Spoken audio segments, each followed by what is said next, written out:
What if the moment you believe you are falling apart is actually the first moment your real life is trying to begin? Emily Carter had spent nearly 2 decades becoming the person everyone trusted when something went wrong. At 39, she managed operations for an insurance company in downtown Chicago, where people knew her as calm, prepared, and almost impossible to overwhelm. She remembered deadlines no one else remembered. She answered late-night emails before anyone could ask. She could walk into a tense meeting, lower her voice, organize the confusion, and make everyone believe the situation was under control. From the outside, Emily looked strong. Inside, she had been disappearing for years. The breaking point came on an ordinary Tuesday morning.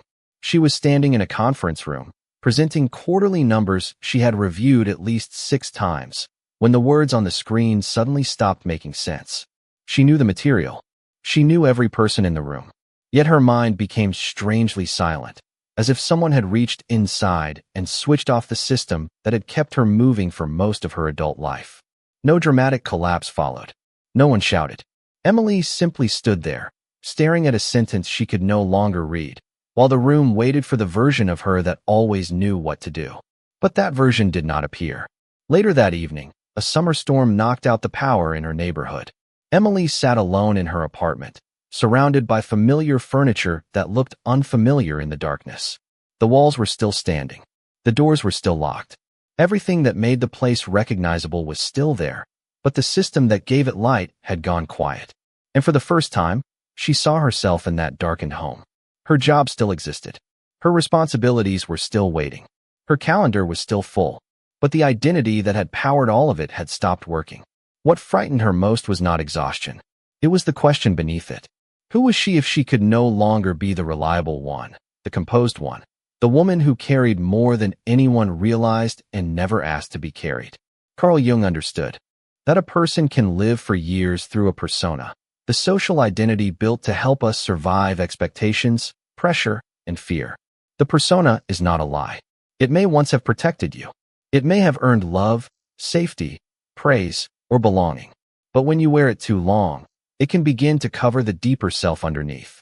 Then one day, the mind and body refuse to keep supporting a life organized around a role that no longer contains who you are becoming. This is not always weakness. It is not always failure. Sometimes the old identity breaks because the soul can no longer breathe inside it. Emily thought she needed to recover quickly and return to normal. She did not yet understand that normal was the very structure that had been draining her. She believed the darkness meant something had been taken away, but perhaps the darkness had arrived to reveal what artificial light had allowed her to avoid. Survival mode had not only made her tired, it had quietly built the person she believed she had to remain. And before she could rebuild her life, she would have to face a more unsettling truth. The version of herself she was trying to save may never have been the whole person at all. The next morning, when the power returned, Emily expected to feel relieved. Instead, the apartment seemed too bright, as if every familiar object had been placed under a light she could no longer avoid. Her laptop waited on the kitchen table. Her phone showed 17 unread messages. For years, those signals had told her who she was. Needed, capable, necessary. But now they felt less like proof of a meaningful life and more like instructions from an identity she had never consciously chosen. Emily had always believed that strength was simply part of her nature. She did not realize how early she had learned it. When she was a child, she could sense the emotional weather of a room before anyone spoke. She knew when her mother was overwhelmed by the way cabinets closed in the kitchen. She knew when her father needed silence by the weight of his footsteps in the hallway. Without being asked, Emily became careful. She spoke softly. She solved small problems before they became larger ones. She learned that peace could sometimes be preserved if she needed less, asked for less, and noticed everything. That ability once protected her. It helped her feel secure in a home where emotions could change quickly. Years later, the same instinct made her exceptional at work. She could detect tension before a meeting turned difficult. She anticipated what supervisors needed. She carried responsibilities other people avoided. Everyone called her dependable, and every compliment strengthened the belief that her value came from preventing disorder. Carl Jung understood that the persona often begins as an intelligent adaptation. It is the face we create to meet the world, to belong, and sometimes to remain emotionally safe. The problem is not that the persona exists. The problem begins when we forget that it is only one part of us. Emily had not been pretending to be strong.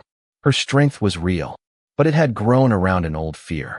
Somewhere beneath her competence lived the child who still believed that if she stopped paying attention, something important would fall apart. This is how survival becomes identity.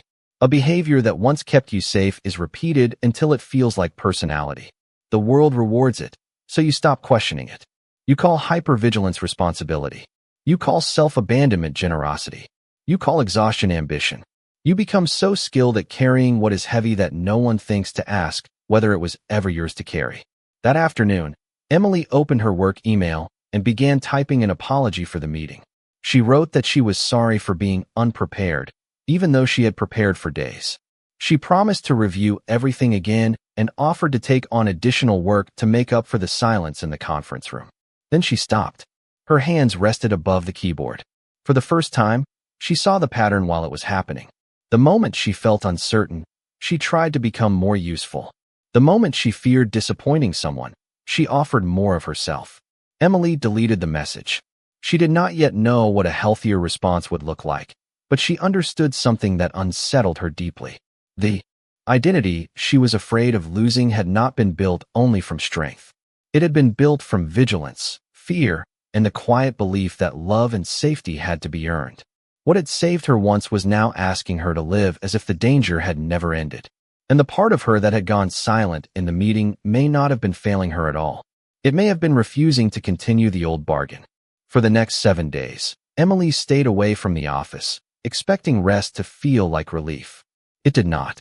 Without meetings to prepare for, problems to solve, or people waiting for her decisions, the hours felt strangely empty. She woke before sunrise out of habit and reached for her phone before remembering there was nothing urgent she needed to handle. She made coffee, sat at the kitchen table, and listened to the refrigerator hum in the quiet apartment. By 9 o'clock, guilt had already begun to press against her chest. She felt irresponsible for doing nothing, even though her body was asking her to slow down. She tried reading, but her mind wandered. She tried watching television, but the stillness underneath the noise made her uneasy. By the third day, Emily began wondering whether stepping back had made everything worse. She had believed that once the pressure was removed, she would feel like herself again. Instead, she felt less certain of who she was than ever before. This is one of the most confusing parts of healing. When the role that organized your life begins to loosen, you do not immediately discover a peaceful, confident self waiting underneath. At first, you often meet a blank space. The routines that once gave you direction are gone, but your deeper desires have been ignored for so long that they cannot yet speak clearly. The ego experiences this silence as danger. It wants a schedule, a label, a plan, and proof that everything is moving forward. Without those familiar signals, it may tell you that you are becoming lazy, lost, or unstable. But the emptiness is not necessarily evidence that healing has failed. It may be the first honest space that has appeared in your life for years. Emily began noticing how quickly she tried to fill that space. She reorganized a closet that did not need organizing. She created a detailed meal plan she had no interest in following. She almost volunteered to help a coworker remotely, not because she wanted to, but because being needed felt safer than being still. Each time the apartment became quiet, an old question rose inside her. If I am not producing, helping, or preventing problems, what makes me valuable? Jung might have described this as the disorientation that follows when the persona loses its authority. The social identity that once gave structure to consciousness can no longer carry the whole personality, yet the deeper self has not fully emerged. You stand between two versions of life. The old one no longer feels true, and the new one has not taken form. This in-between state can feel like losing yourself, but perhaps what you are losing is only the script you were trained to follow. On the fifth evening, Emily sat by the window while rain moved across the glass. She did not turn on the television. She did not reach for her laptop. She allowed the silence to remain. Beneath the discomfort, she noticed something quieter than panic and more honest than productivity. She was tired, but not only from work. She was tired from performing certainty. She was tired from measuring her worth by usefulness. She was tired from living as though every empty moment had to be justified. The realization did not give her an immediate answer. It gave her something more important, a question she could no longer avoid.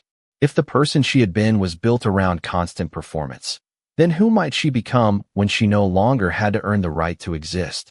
And as that question settled into the room, the emptiness began to feel less like a void and more like a doorway. The doorway did not open into peace. Over the following days, Emily began noticing emotions that seemed sharper than anything she had allowed herself to feel in years. Irritation appeared when her sister called and immediately began talking about a family problem without asking how Emily was doing. Resentment rose when a coworker sent a message asking for help with a task that could easily wait. Even small requests carried a strange weight, as though every person around her had been taking pieces of her life without realizing how little remained. Emily felt ashamed of these reactions. She had always thought of herself as patient, generous, and understanding. Now she wondered whether exhaustion had made her bitter. But Jung would have asked a different question. What if these feelings were not evidence that she was becoming worse? What if they were parts of her that had been pushed into the shadow because her old identity had no room for them? The shadow is not simply the darkest side of a person. It contains whatever the conscious personality refuses to recognize. Anger can be placed there when someone believes that being good means never objecting. Grief can be placed there when there is no time to mourn what has been lost. Desire can be placed there when duty becomes more important than inner truth. Even joy can disappear into the shadow when a person learns that play, curiosity, and rest are less valuable than usefulness. One night, Emily dreamed that she was standing in the hallway of an unfamiliar house. At the end was a closed door she had somehow known about for years. She could hear no sound behind it, yet she felt certain that something important had been waiting there. When she woke, the image stayed with her. She realized that the door was not hiding a threat. It was hiding the parts of her life she had never permitted to fully exist. There was anger over how often she had been expected to handle everything. There was grief for the years she had spent preparing for emergencies that never came. There was envy toward people who could change direction without apologizing. There was also something softer. She remembered how she once loved drawing city streets in a small sketchbook during college. She remembered taking long walks near Lake Michigan with no destination, simply because the light on the water made her feel awake. She remembered laughing without checking whether everyone else was comfortable first. Those memories were not meaningless. They were evidence of an inner life that had not vanished, only gone underground. This was the twist Emily had not expected. The shadow did not contain only the emotions she feared. It also contained vitality, imagination, and the self she had abandoned in order to remain dependable. The more she tried to become acceptable, the more unacceptable parts of her had carried the life she was missing. That evening, Emily took an old box from the top shelf of her closet. Inside, beneath tax documents and faded photographs, she found the sketchbook she had not opened in 16 years. The pages were unfinished, but the lines still felt familiar. She sat on the floor and traced one drawing with her finger. For the first time since leaving work, she did not ask whether the moment was productive. She only noticed that something inside her had become quiet in a different way. The locked room within her was beginning to open, and what waited there was not the destruction of who she had been. It was the return of everything that identity had never allowed her to become. For several days, Emily treated the sketchbook as a small sign that she was returning to herself, but another part of her was still waiting for the old machinery to start again. She told herself that once she slept better, answered a few emails, and regained her concentration, she would become the efficient version of herself she had always trusted. She imagined returning to the office with more energy, better boundaries, and the same ability to carry everything without showing strain. In her mind, healing meant repairing the system so it could run exactly as before. But the more honestly she looked at that hope, the more uncomfortable it became. She was not only trying to recover, she was trying to restore the identity that had required her to disappear. One afternoon, Emily opened her laptop and began building a plan for her return. She created a detailed schedule, organized unfinished projects, and listed ways she could prove that the incident in the conference room had been temporary. Within an hour, the familiar tension returned to her shoulders. Her breathing became shallow. The apartment seemed to shrink around her. Nothing outside had changed, yet her body recognized the old pattern before her mind did. She closed the laptop and looked across the room at the sketchbook resting on the coffee table. Then a difficult truth began to take shape. What if the goal was not to become who she had been before everything stopped?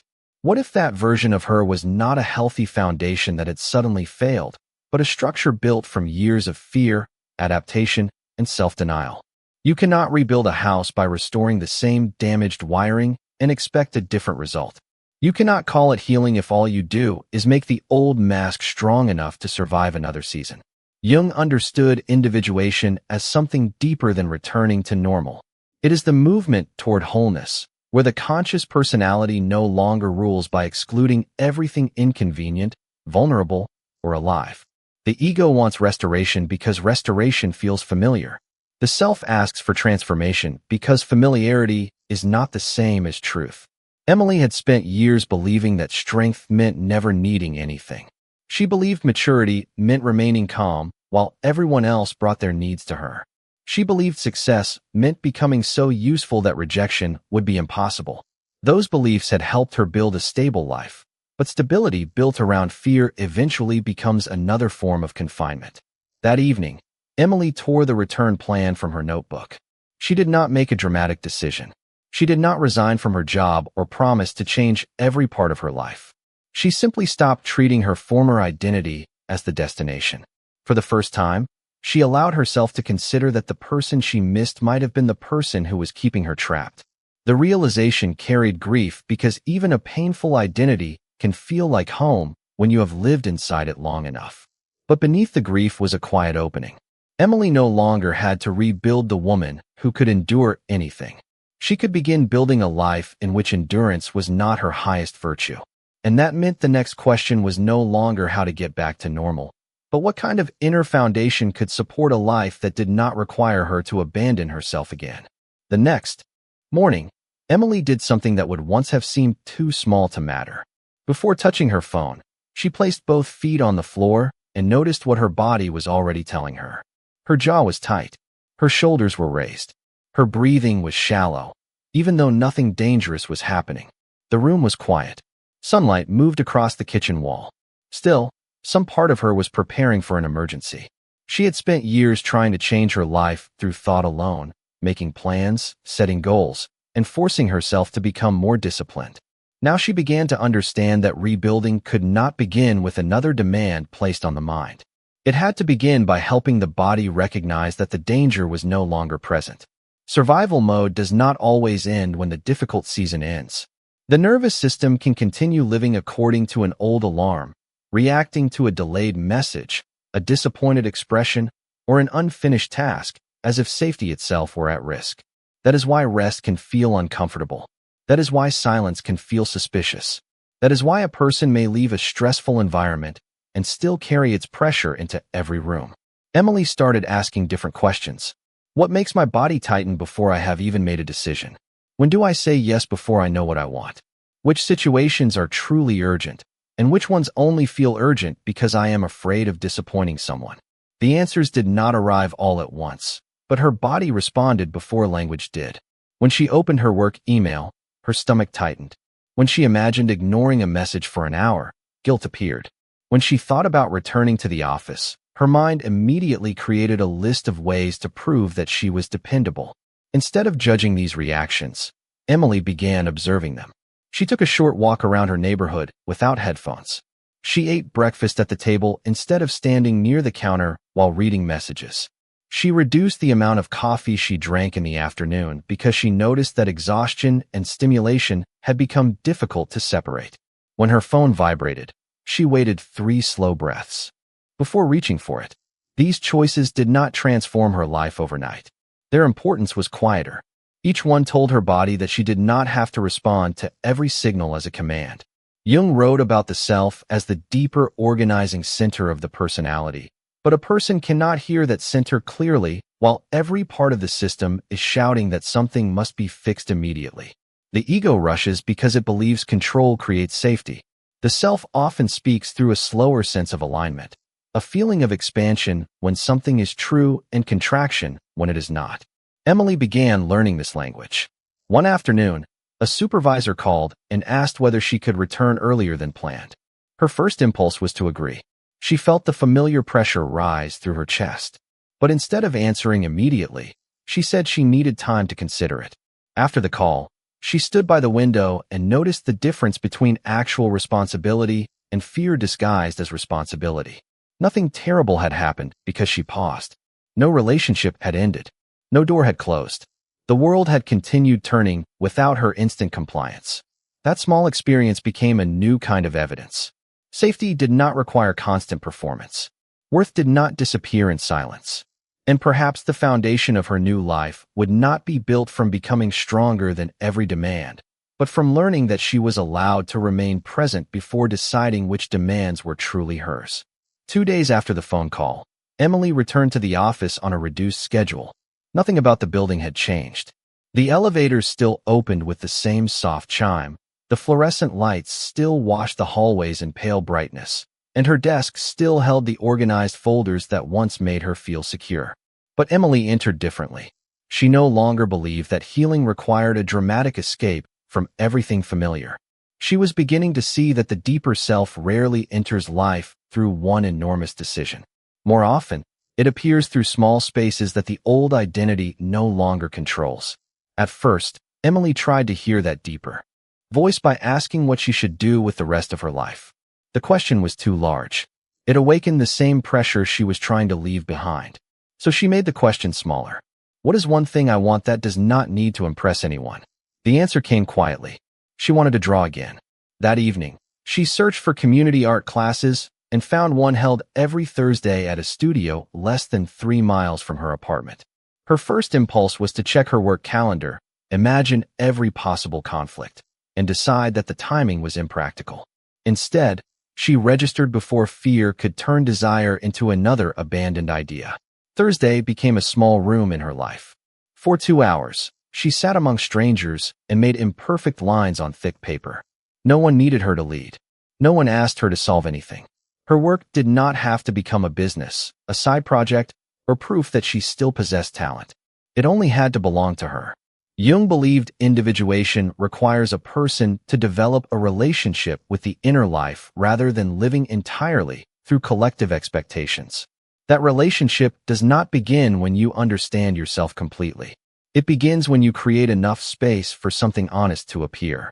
Emily started protecting other small spaces. She moved her phone out of the bedroom. She spent Sunday mornings walking near Lake Michigan without tracking her distance. Before writing her daily list of obligations, she added one sentence at the top of the page: "Today I want." Some mornings she wrote that she wanted quiet. Other mornings she wanted a warm breakfast, an honest conversation, or 20 minutes with her sketchbook. These desires seemed ordinary, but they carried a meaning that survival mode had denied. They reminded her that she was not only a system designed to respond to demands. She was a living person with an interior world. The change was subtle enough that no one at work noticed immediately. Yet Emily noticed. When a meeting ended early, she did not automatically fill the extra time. When a colleague asked her to take over a task, she checked her own capacity before answering. She began making decisions from inside herself instead of reaching outward for signs of approval. The self did not arrive as a powerful voice declaring a new destiny. It appeared as a preference, a boundary, a breath of relief, and the simple recognition that something felt true. Emily understood that she did not need to rebuild her entire life in one movement. A neglected part of the psyche does not first ask for a palace. It asks for one room where it will not be interrupted, measured, or forced to justify its existence. But as that room became more real, Emily began to sense the next challenge. Creating space for herself was one thing. Keeping that space when other people expected the old Emily to return would require a different kind of courage. The resistance began with small comments. A coworker laughed and said that Emily had become difficult to reach. Her supervisor asked whether she was still fully committed to the team.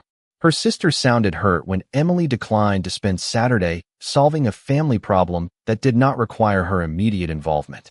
None of these reactions were dramatic, yet each one touched the oldest fear inside her. For most of her life, disappointment in another person's voice had felt like proof that she had done something wrong. Her body still responded before her mind could reason. Her chest tightened. Her thoughts rushed to explain. She wanted to send longer messages, offer alternatives, and reassure everyone that she had not changed too much. But she had changed, and that was the truth she was learning to tolerate. The old world had known how to relate to the version of Emily who was always available. People trusted her because she absorbed inconvenience before it reached them. They called her generous because she rarely let her own limits interrupt what they wanted. As she stepped out of that role, some relationships became unsettled. This did not mean every person around her was selfish or unkind. It meant that every system develops expectations, and when one person stops performing an assigned role, the entire system feels the difference. Jung understood that individuation often creates tension between the individual and the collective. The persona gains approval by adapting to what others expect. The self asks a more difficult question. What remains true even when approval is withdrawn? Emily faced that question on a Thursday afternoon when her supervisor scheduled a late meeting during the same hours as her art class. In the past, she would have canceled her plans without hesitation. This time, she said she was unavailable and offered 2 other times. The silence that followed felt much longer than it was. Her supervisor finally agreed, but his tone was cooler than usual. Emily spent the next hour fighting the urge to apologize. Guilt moved through her like an old alarm. She told herself that she was being irresponsible, even though she had completed her work and offered reasonable alternatives. Then she recognized the deeper pattern. The guilt was not proof that the boundary was wrong. It was the emotional cost of no longer abandoning herself automatically. That evening, Emily almost skipped the class anyway. She stood near her apartment door with her coat in hand, imagining how much easier it would feel to stay home and answer emails. But ease was no longer the same as truth. She went. As she sat before a blank sheet of paper, she noticed that part of her was still waiting for punishment that never came. The company continued. The meeting was rescheduled. Her supervisor adjusted. The world did not collapse because she protected 2 hours of her life. Over the next several weeks, Emily learned that some people missed her, while others missed the access they once had to her energy. She could not always tell the difference immediately, but she no longer treated every uncomfortable reaction as a command to return to the old role. Her sister eventually began asking whether Emily had time before sharing a problem. A coworker stopped forwarding tasks that belonged elsewhere. Not everyone understood, and not every relationship became closer. Yet something within Emily grew steadier each time she allowed herself to be misunderstood without rushing to repair her image. This was not selfishness. It was the end of an old agreement in which belonging required self-erasure. The decisive moment did not come when Emily felt fearless. It came when guilt was present, disappointment was real, and she still chose not to betray the life beginning inside her. 6 months later, Emily still had mornings when the old urgency returned before she was fully awake. There were days when a crowded inbox made her chest tighten and evenings when she caught herself measuring her worth by how much she had completed. Healing had not erased every habit. It had made the habits visible before they could quietly take control. That difference changed everything. She no longer treated every difficult feeling as an instruction. When anxiety appeared, she asked what it was protecting. When guilt surfaced, she asked whether she had harmed someone or merely disappointed an expectation. When exhaustion arrived, she no longer answered it with more discipline. She listened.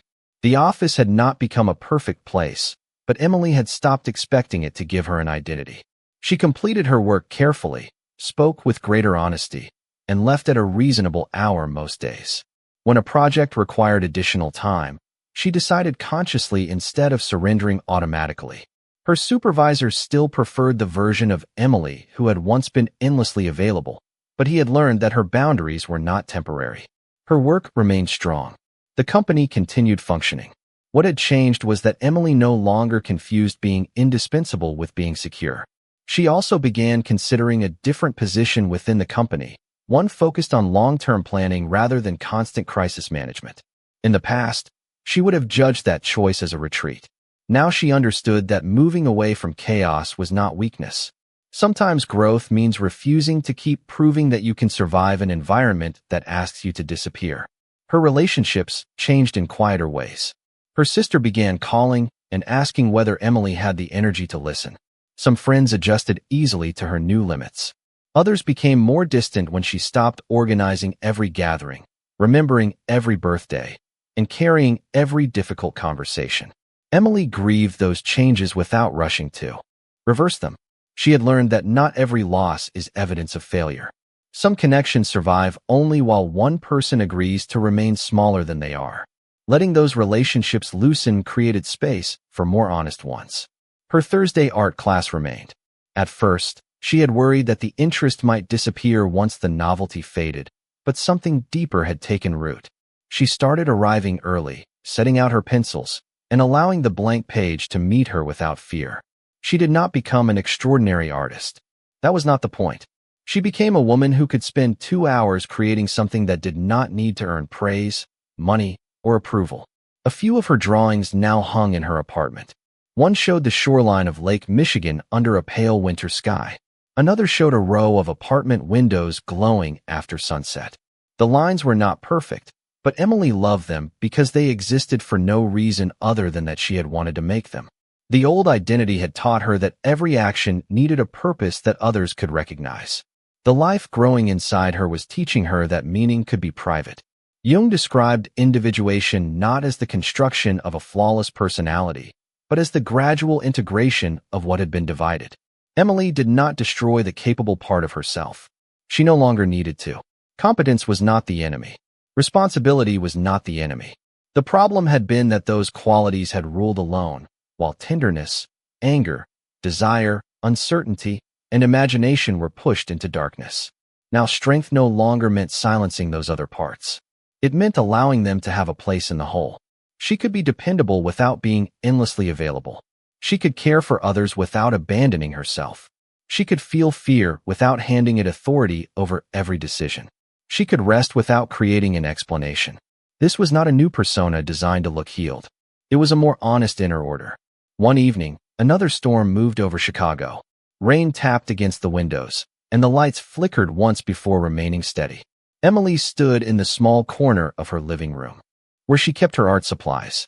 6 months earlier, darkness in the apartment had shown her how completely her life depended on a system that could no longer sustain her. Now she switched on a small brass desk lamp beside her latest drawing. Its light did not fill the entire apartment. It did not need to. It illuminated one table, one unfinished page, and one quiet place she had chosen for herself. Emily looked around the room and noticed how different it felt. The furniture was mostly the same. The city outside was still loud. Work would continue in the morning. There would be bills, decisions, misunderstandings, and days when the old pattern tried to return. Yet the house within her was no longer powered by the same hidden fear. She was not rebuilding the woman who could endure anything. She was becoming the woman who could recognize what was hers to carry, what was hers to release, and what was hers to protect. Survival mode had once kept her moving when she did not know another way. She could honor that without remaining loyal to it forever. The identity built around danger had served its purpose, but it was not meant to become her permanent home. What had felt like losing herself had been the collapse of a structure that demanded her absence. What followed was slower than recovery and deeper than reinvention. It was a return, not to the person she had been before the pressure, but to the life within her that pressure had never been able to destroy. And as Emily lowered her pencil to the page, she understood that the light had not simply come back on. It was coming from somewhere different now.